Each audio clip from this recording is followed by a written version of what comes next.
అందరికీ నమస్కారం అండి. జేడీ వరల్డ్ యూట్యూబ్ ఛానల్కు స్వాగతం. నేను ఈరోజు చేయబోయే రెసిపీ దోసకాయ రోటి పచ్చడి అండి. ఫంక్షన్లలో చేసే విధంగా చేస్తున్నాను. ముందుగా దోసకాయ తీసుకున్నానండి. ఇవి కొంచెం గట్టిగా ఉన్న కాయ తీసుకోవాలి ఈ పచ్చడికి చేసేటప్పుడు. అలాగే మనం కారానికి సరిపడా పచ్చిమిర్చి తీసుకోవాలండి. ఈ పచ్చిమిర్చి కారం బాగా ఉన్నాయండి. ఇవి కొబ్బరి చెక్క అండి. దీనిలో మనకు కావాల్సినంత సరిపోతుంది. అంటే నేను పావు చెక్క వేసుకున్నాను.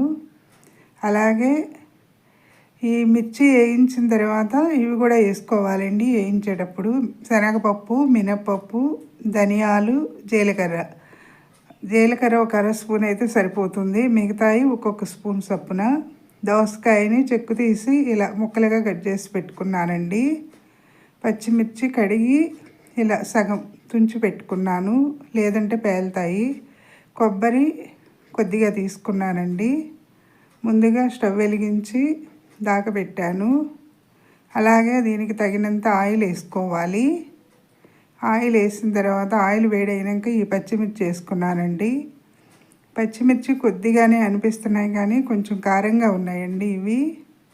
ఈ పచ్చిమిర్చి వేగేటప్పుడు మనం ముందుగా ఒక స్పూన్ మినప్పప్పు, అలాగే ఒక స్పూన్ శనగపప్పు, ఒక స్పూన్ ధనియాలు, ఒక అర స్పూను జీలకర్ర, ఇవి కూడా పచ్చిమిర్చితో పాటు వేయించుకోవాలండి.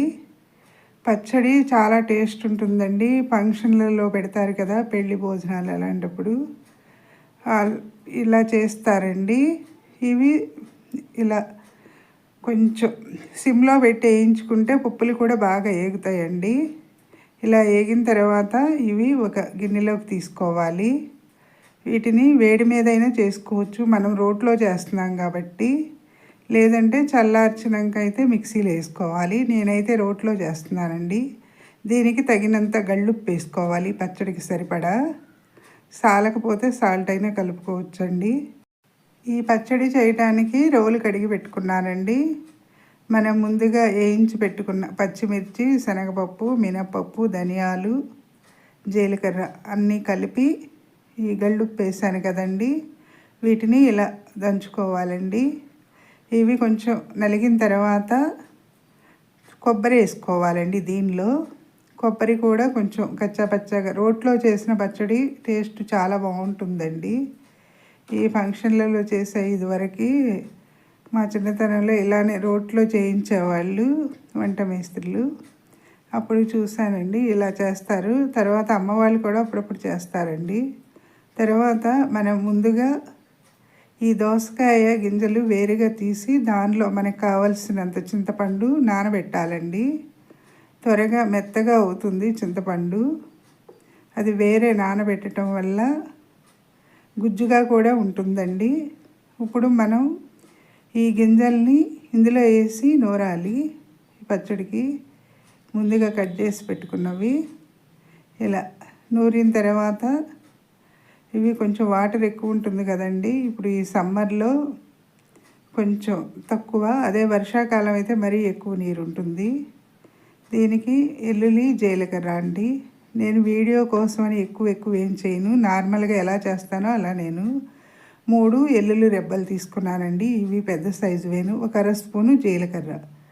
మంచిగా స్మెల్ ఉంటుంది, టేస్ట్ కూడా చాలా బాగుంటుందండి. అలాగే మనం ముందుగా కట్ చేసి పెట్టుకున్న ఈ దోసకాయ ముక్కలు కలిపి నూరుకోవాలండి. పచ్చడి, రోటి పచ్చడి చాలా బాగుంటుందండి.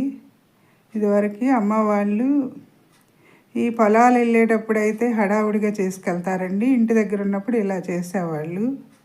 ఈ ఫంక్షన్లలో పెట్టే స్టైల్లో ఉంటుందండి ఈ దోసకాయ పచ్చడి, రోటి పచ్చడి. మనం ఎన్ని కూరలు చేసుకున్నా కూడా రోటి పచ్చడి తిన్న రుచి వేరుగా ఉంటుందండి. వేడి అన్నంలో ఈ దోసకాయ పచ్చడి కాస్త నెయ్యి వేసి కలుపు తింటే చాలా బాగుంటుందండి.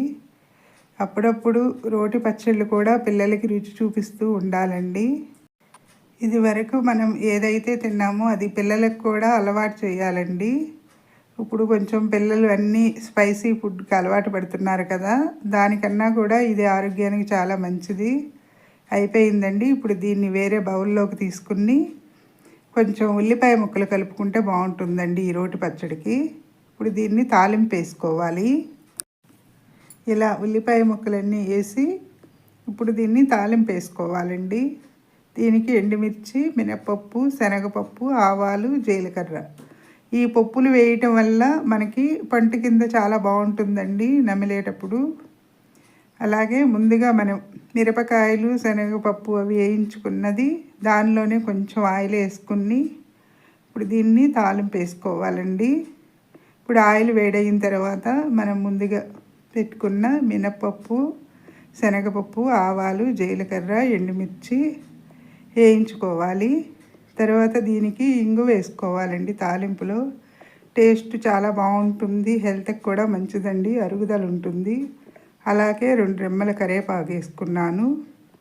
కొంచెం పసుపు వేసుకోవాలి. దీనిలో పసుపు యాంటీబయాటిక్ కదండి, పసుపు ఆరోగ్యానికి చాలా మంచిది.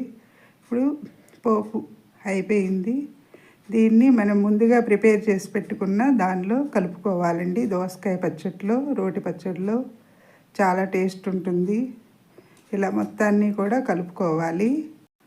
సబ్స్క్రైబర్స్ పెరగటం లేదండి, సబ్స్క్రైబ్ చేయండి, మరిన్ని వీడియోస్ చేస్తాను.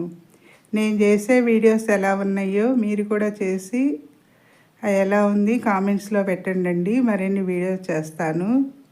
ఇలా అప్పుడప్పుడు పిల్లలకి కూడా రోటి పచ్చడి రుచి చూపిస్తే బాగుంటుందండి.